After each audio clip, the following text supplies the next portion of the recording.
Та прокурор, прокурорын ажилтны ашиг сонирхлын зөрчил, сахилах хариуцлага, ёс зүйн талаарх гомдол мэдээллийн 1819 дугаард ирүүлээрэй. Таны өгсөн мэдээллийг шуурхай шалгаж шийдвэрлэнэ. Монгол улсын ерөнхий прокурорын газар. Зөрчил шалган шийдвэрлэх тухай хуулиуд бол нийгмийн хэв журмыг хангах тулгуур хууль гэж үздэг юм. Прокурорын байгууллага нь Монгол улсын үндсэн хууль, прокурорын тухай хууль, зөрчил шалган шийдвэрлэх тухай хуульд заасан бүрэн эрхийн хүрээнд зөрчлийн хууль тогтоомжийн хэрэгжилтийг нийгмөр хангуулах, зөрчил шалган шийдвэрлэх ажиллагааны явцад хүн хуулийн этгээдийн эрхийг хязгаарласан альва үйл ажиллагаанд зөвшөөрөл олгох, зөрчлийн хэрэг бүртгэлтийн ажиллагааны талаар нэгдсэн бүртгэлийг хөтлөх, эрх үүргийг хэрэгжүүлэн ажиллаж байна. Хууль, прокурорын тухай хууль, зөрчил шалган шийдвэрлэх тухай хууль заасан эрх үүргийнхаа хүрээнд зөрчлийн хууль тогтоомжийн хэрэгжилтийг нийгмээр хангуулах, зөрчил шалган шийдвэрлэх ажиллагааны явцад хүн хуулийн этгээдийн эрх ашиг хамгаалах, зөрчигдсөн эрхийг нь сэргээх, хүн хуулийн этгээдийн эрхийг зөрчсөн альва үйл ажиллагаанд зөвшөөрөл олгох, зөрчлийн шалган шийдвэрлэх ажиллагааны нэгдсэн бүртгэлийг хөтлөхийн үйл ажиллагаа явуулдаг. Манай улсын ерөнхий прокурорын газрын зөрчил шалган шийдвэрлэх ажиллагааны хяналттай хэлэлцэн прокурорын байгууллагын хэмжээнд зөрчлийн хэрэг бүртгэлтэй ажиллагаанд тавих хяналттай ажлыг нэгтгэн зохион байгуулдаг. Прокурорын мэргэжлийн удирдлагаар хангах, хяналтын ажлыг боловсронгуй болгох, хууль тогтоомжийн хэрэгжилтэнд хяналттай тавих ажлыг хариуцсан зохион байгуулж ажилладаг. Зөрчлийн хууль тогтоомжийн хэрэгжилтийг нийгмээр хангуулах ажлын хүрээнд эрхээ албан тушаалтнуудыг сургах, мэргэжүүлэх ажилд нэлээд гол анхаарал хандуулдаг. Энэ ажлын хүрээнд 2017 онд нийтдээ 588 байгууллагын 14412 эрхээ албан тушаалтанд 1015 цагийн сургалт хийсэн. 2018 онд 382 байгууллагын 8648 албан тушаалтанд 551 цагийн сургалт зохион байгуулад байгаа. Цаашдаач бид сургалтыг үргэлжлүүлэн зохион байгуулахад төлөвлөсөн. Прокурор зөрчлийн хэрэг бүртгэлд хяналт тавих дараах үндсэн бүрэн эрхтэй. Зөрчлийн хэргийг хянах, эрх бүхий албан тушаалтны шийдвэр үйл ажиллагааны талаарх гомдлыг хянан шийдвэрлэх, прокурорын хяналтаар илрүүлсэн зөрчлийг арилгуулах талаар шаардлага хөрвүүлэх, эрх хязгаарлах арга хэмжээний хууль зүйн үндэслэлийг хянах, зөвшөөрөл олгох, цуцлах, шаардлагатай мэдээ судалгаа, баримт бичгийг гаргуулan авах, танилцах, иргэн албан тушаалтнаас тайлбар авах, гэмт хэргийн шинжтэй үйлдэл эсвэл твид эрүүгийн хэрэг бүртгэлтийн хэрэг нээх, эсвэл эрүүгийн хэрэг үүсгэж ялагдагчаар татах, зөрчлийг хянан шийдвэрлэх шүүх хуралдаанд оролцох, хуульд заасан бусад эрх хамаарна. 2018 онд зөрчлийн хэрэг бүртгэлд явуулсан нийт хэрэгээс 4.6% нь танхаарах зөрчил, 5.6% нь гэр бүлийн хүчирхийлүүлдэг, 14.6% нь бусдын өмчийг хулгайлах, 23.4% нь согтоогоор тэрэгсчил утсан зөрчлүүд эзэлж байгаа нь бол хамгийн их байна. Зөрчил шалган шийдвэрлэх ажиллагаа явуулсан байгууллагаар нь авч үзвэл нийт хүлээн авч шалгаж байгаа зөрчил хэргийн 95-аас дээш хувийг цагдаагийн байгууллагад анхаарал шалгадаг. 3.1 орчим хувийг мэргэжлийн хяналт, 0.2 хувийг гайл, үлдсэн 1.5 хувийг бусад байгууллагууд шалгадаг байна. Зөрчлийн хууль, зөрчил шалган шийдвэрлэх тухай хуулиуд 2017 оны 7 дугаар сарын 1-ний өдрөөс хүчин төгөлдөр мөрдөгдөж эхэлсэн юм. Өмнө нь захиргааны зөрчилийг шалган шийдвэрлэх харилцааг зохицуулсан тусгайлсан хууль байгаагүй байсан бол энэ удаагийн эрх зүйн шинтгэлээр зөрчил шалгах шийдвэрлэх ажиллагааг зохицуулсан процессын хууль буюу зөрчил шалган шийдвэрлэх тухай хуулийг шинээр боловсруулж баталж хэрэгжүүлж байгаа нь хууль хэрэгжүүлэх ажиллагаанд гарсан ахиц твшил мөн өссөн мөн. Иргэн хүн үндсэн хууль заасан эрхчлөлгөө чөлөөтэй эдлэх ёстой. Энэ эрхчлөлгөө эдлэхэд нь олон зүйл саадуулж байдаг. Энэ саадуулаад байгаа зүйлийг арилгах, иргэний зөрчигдсөн эрхийг сэргээ эдлүүлэх, мөн эрхэн зөрчигдсөн тохиолдолд хэрхэн сэргээх талаар, эрх ашигын эрхэн хамгаалах талаар төр иргэнийхээ үндсэн хуулиар үүрэг хүлээсэн байдаг. Энийг янз бүрийн механизмаар зохицуулж байдаг. Жишээл ёс зүйн хэмжээгээр, зан заншлын хэмжээгээр зохицуулж байдаг. Энэ ёс зүй зан заншлын хэмжээгээр зохицуулж биелэхгүй байгаа тохиолдолд төр хуулийн албадлага хэрэгжилж эхэлдэг. Энэ албадлага нь зөрчил эрүүгийн хууль байдаг. Энэ албадлага хэрэглэхээс өмнө төр олон шатны арга хэмжээ авдаг. Зохицуултын арга хэмжээ, шалган зааварлах арга хэмжээ, мөн ёс зүйн болон заншлын хэмжээг хэрхэн яаж уялдуулах уу гэдэг зохицуултуудыг төр хийж байдаг. Энийг ёс зүйн хэмжээ, Дээрээс нь салбарын хууль тогтоомжоор зохицуулж байна. Энэ салбарын хууль тогтоомжоор зохицуулдаг зүйл маань өөрөө төрийн шалгалт. Төрийн шалгалтын гол онцлог нь бизнес эрхэлж байгаа за мөн иргэдэд хууль зөрчигдөхгүй байх боломжийг бий болгох. Хууль зөрчихгүй байхын тулд заавар зөвлөгөө өгөх чиглэгддэг. Энэ шалгалтын явцад ямар нэгэн хүний эрхчлөөнд албадлах хэрэглэх юм механизм байдгүй.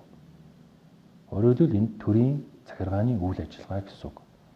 Харин энэ төрийн захиргааны үйл ажиллагаагаар бизнес эрхэлж явахад нь шаардлага тавиад стандартаа тогтоогоод хэрвээ стандарт нь нийцэхгүй бол зөвхөн стандартаа өөрчлөөд албан даалгавар өгөөд байхад хууль тогтоомж зөрчөөд байгаад хууль тогтоомж зөрчигдөх нөхцөл үүсээд байгаа тохиолдолд зөрчлийн хуулиар хариуцлах хүлээлгэж эхэлнэ гэсэн үг. Энэ зөрчлийн хуулийг шалгах явцад хүний эрхчлөөнд хязгаар тогтоох, албадлага хэрэглэх тодорхой хууль зөвлөмжлүүд бий болж эхэлдэг. Нэгсд хүний эрхийг юм уу хуулийн этгээд ирэхэд халдаж эхэлдэг. Энэ тохиолдолд тухайн эрх бүхий албан тушаалтанд төрийн захиргааны байгууллагын хяналтаас гадна тодорхой хууль зүйн хувьд тэр дундаа Монгол Улсын үндсэн хуулийн 56 дугаар зүйл заасан прокурорын хяналт зайлшгүй орж ирдэг юм аа. Эрх бүхий албан тушаалтнаас зөрчил шалгах тодорхой ажиллагааг явуулж, нотлох баримтад цуглуулж бэхжүүлэхдээ хуулийг нийгмөр хэрэгжилж, хүний хуулиар олгогдсон эрх, эрх чөлөөг хамгаалж, хүн хуулийн этгээд төрийн хууль ёсны ашиг сонирхлыг хангасан эсэхэд прокурор хяналт тавьж ажиллана. Зөрчил шалган шийдвэрлэх тухай хуульд зааснаар үзлэг хийх, эд зүйл баримт хүчиг хураан авах, битүүмжлэх, эд хөрөнгийн шилжилт хөдөлгөөнийг хязгаарлах зэрэг ажиллагаа явуулахад прокурор зөвшөөрөл өгдөг. Эрх бүхий албан тушаалтан прокуророос зөвшөөрөл авах ажиллагааг хойшлуулшгүй тохиолдолд прокурорт даруй мэдэгдсэн байх үүрэгтэй.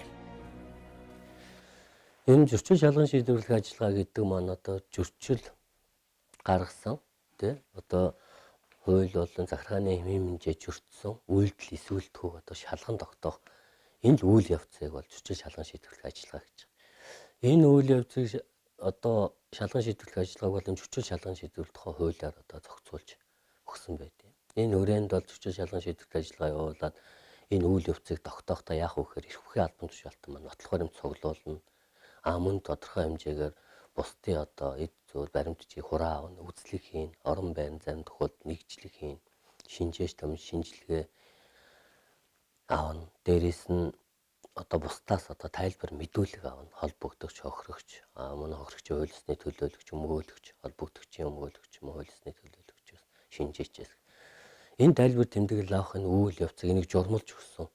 Энэ хүрээнд одоо үйл ажиллагаа явуулж байгааг бол зөрчил шалган шийдвэрлэх ажиллагааны процесс гэдэг. Зөрчлийн хэрэг бүртгэлтэй ажиллагаа гэдэг нь болохоор зөрчлийн хэрэг нээгээд одоо прокурорын байгууллага дугаар болгодог. Энэ дугаарыг аваад зөрчлийн хэрэг нээснээс хойш эрх бүхий албан тушаалтан холбогдогч хохирогчоос одоо тайлбар тэмдэглэл авах. Дээрээс нь нөгөө нэг түрүүний хэлсэн нөгөө нэг зөрчил шалган шийдвэрлэх ажиллагааны одоо үйл ажиллагаа явуулах тийм эдгээр ажиллагааг бол зөрчлийн хэрэг бүртгэлтэй ажиллагаа гэж ойлгоод байгаа. Эргэн та зөрчлийн хэрэг бүртгэлийн шатанд цагдаа, мэрэгжлийн хяналт, гайл, татврын улсын байцаагч болон бусад эрх бүхий албан тушаалтны шийдвэр үйл ажиллагааны талаар прокурорт гомдол гаргах эрхтэй. Прокурор гомдлыг хүлээн авч шийдвэрлэх үүрэгтэй ба прокурорын шийдвэрийг эс зөвшөөрвөл оролцогчдоо тухайн прокурорын газрын дээд шатны прокурорт дахин гомдол гаргаж болно. Гомдол гаргах болон шийдвэрлэх хугацаа ажлын 5 өдөр байдаг. Зөрчил шалган шийдвэрлэх тухай хуулинд зөрчлийн хэрэг бүртгэлтэйг удирдах эрх бүхий албан тушаалтан гэсэн нэг тодорхойлт байдаг. Энэ тодорхойлт нь ямар субъектэд хандсан юм бэ? Ямар субъектыг тодорхойлоод байгаа юм бэ гэхээр зэрэг энэ одоо төрийн захиргааны байгууллага, чинь мэрэгжлийн ялтын байгууллага, гайлын байгууллагт энэ зөрчлийг шалган шийдвэрлэх нэгжүүд байдаг, ажилтдаг. Эдгээр нэгжүүд буюу эрх бүхий албан тушаалтан улсын байцаагч нараа удирдлага зохион байгуулалтаар хангаж ажилтдаг. Эдгээр субъектыг бол эрх бүхий удирдах албан тушаалтан гэдэг. Тэгээ эрх бүхий албан тушаалтных нь бас одоо эрхийг бол энэ хуулиар бол бас нэлээд онцгойлон дурдж өгсөн. Учираас энэ албан тушаалтныг бол тэгж тодорхойлж байгаа. Нөгөө тухайлбал тухайн нэгжийн буюу эсвэл газар хэлтсийн одоо дарга эдгээрийг бол ойлгоно гэсэн үг.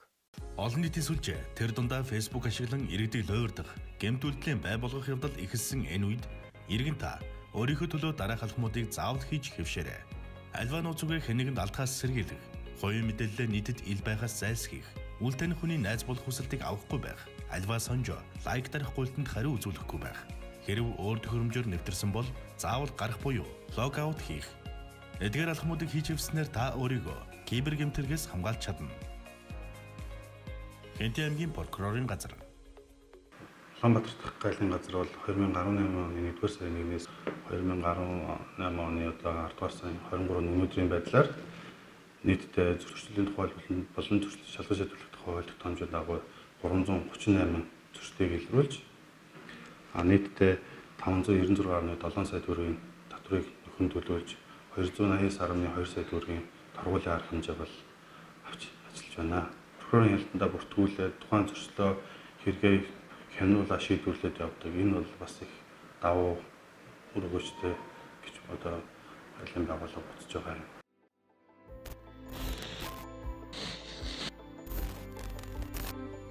Өсвөр насныхан PC тоглоом донцсноор гэмт хэрэг рүү түлхэгдэж байна. Хулгай, дээрм, үл ойлголцол, гэр бүлийн хүчирхийлэл. Хүчирхийллийг төрүүлдэг.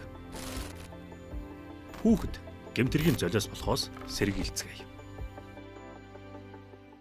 Шударгаалалтын хэрэглэгчийн төлөө газар маань өрсөлдөөний тухай хуулийнхаа дагуу хэн шалгалтын ажлаа хийж явж байгаа. Тэгээд хэн шалгалтын ажил маань хууль хугацаанд бол 60 хүртэлх хугацаанд хэн шалгаад үүний шаардлагатай тохиолдолд агентлагийн дарга зөвшөөрлөөр 30 хоног хүртэл явж байгаа. Тэгээд хэн улсын байцаагч нар маань хэн шалгалтын ажлаа хийж явж байгаа зөрчил бүхий шинж байдлыг илрүүл тэрийг прокурорын байгууллагын нэрээр бүртгүүлээд зөрчлийн хэрэг нээж хянан шалгаж явж байгаа. Тэгээд 2018 он гарснаар бол өнөөдөр хүртэл манай байгууллага хэрэглэгчийн төвийн 1884 утас болон амар болон бичгээр гаргаж байгаа гомдлон 3900 хүний тооны хандлттай байгаа. Тэгээ үүнээс яг прокурорын байгууллага бүртгүүлээд зөрчлийн хэрэг үүсгэж явсан 144 хэрэг бүртгэлтэй байгаамаа. Зөрчлийн хэрэг бүртгэлтийн явцад гаргасан прокурорын шийдвэрийг эрх бүхий албан тушаалтан эс зөвшөөрвөл шийдвэрийг гарснаас хойш ажлын 3 өдрийн дотор тухайн нэгжийн дээд чатны прокурорт гомдол гаргахаар хуульд заасан бөгөөд гомдлыг хүлээн авсан тухайн нэгжийн дээд чатны прокурор ажлын 5 өдрийн дотор хянан шийдвэрлэнэ гэж хуульчилсан байна. За тэгэхээр хууль заасан үндслээр бол прокурор бол зөрчлийн хэрэг бүртгэлтийн шатанд бол шүүх хуралдаанд оролцож байгаа. За үүнд бол нэгдүгürt бол прокурорын дүгнэлт бичснээр за үүнийг дэлгэрүүлээд ярих юм бол эрх бүхий албан тушаалтан шийтгэл оногдуулж байгаа шийдвэр нь бол эрх бүхий албан тушаалтны өөрийн шийдвэр байдаг. Энэ шийдвэрээ бол бие даан одоо хамгаалах үүрэг нь бол эрх бүхий албан тушаалтанд байдаг үедээ боловч за хуулиар бол прокурор тэрийг үндсэлгүй хууль зөрчсөн байна гэж үзэх юм бол шүүхэд дүгнэлт гаргаж эрх бүхий албан тушаалтны гаргасан шийтгэлийг бол хүчингүй болгох өөрчлөх үндслээр бол дүгнэлт хүргэж шүүх хуралдаанд оролцож байна.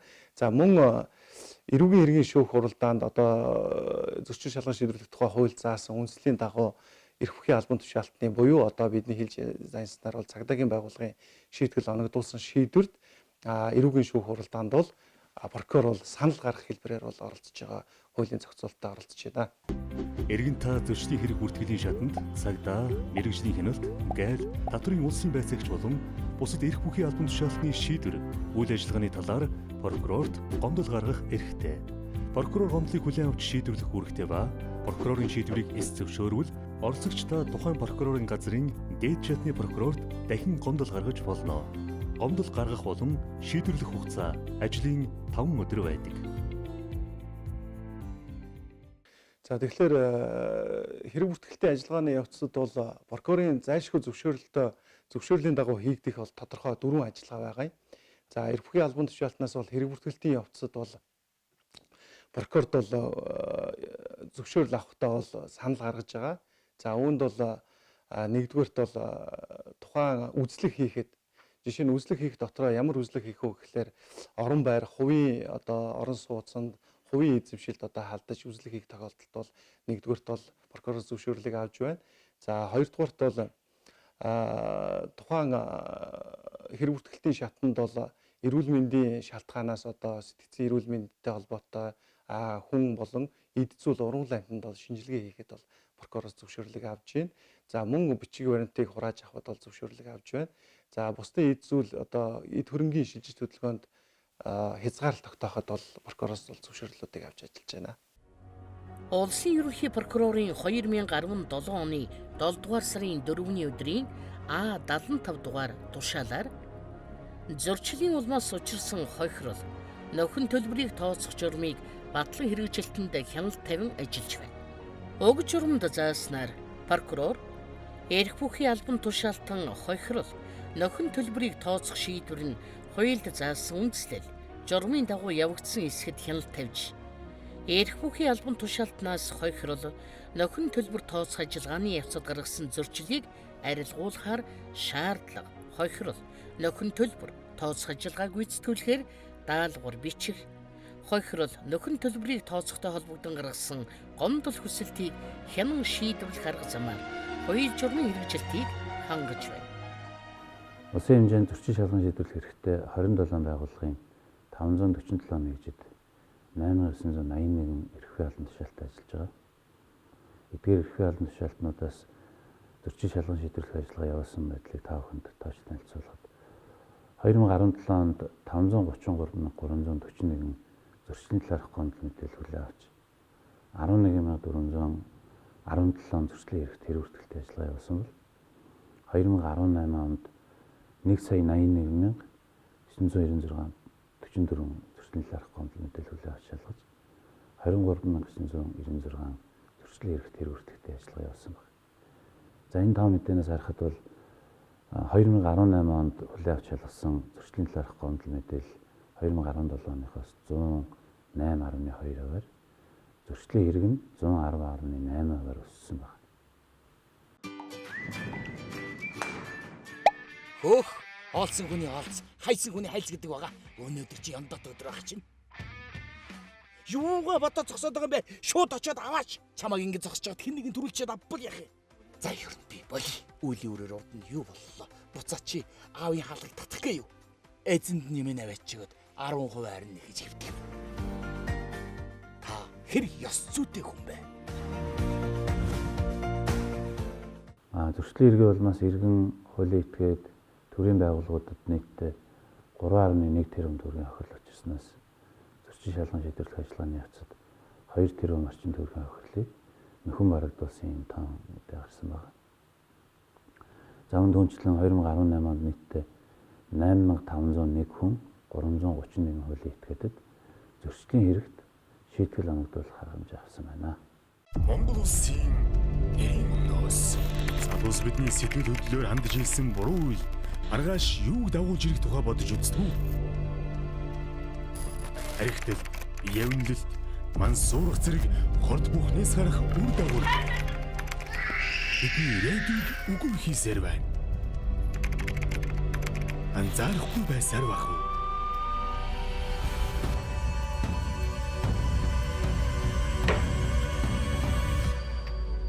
Зөв бодол, зөв үйлдэлийг дагуулдаг.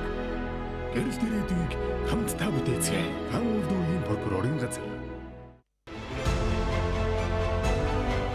Та прокурорын ажилтны ашиг сонирхлын зөрчил, сахилах хариуцлага, ёс зүйн талаарх гомдол мэдээллийн 1819 дугаард ирүүлээрэй. Таны өгсөн мэдээллийг шуурхай шалгаж шийдвэрлэнэ. Монгол улсын ерөнхий прокурорын газар.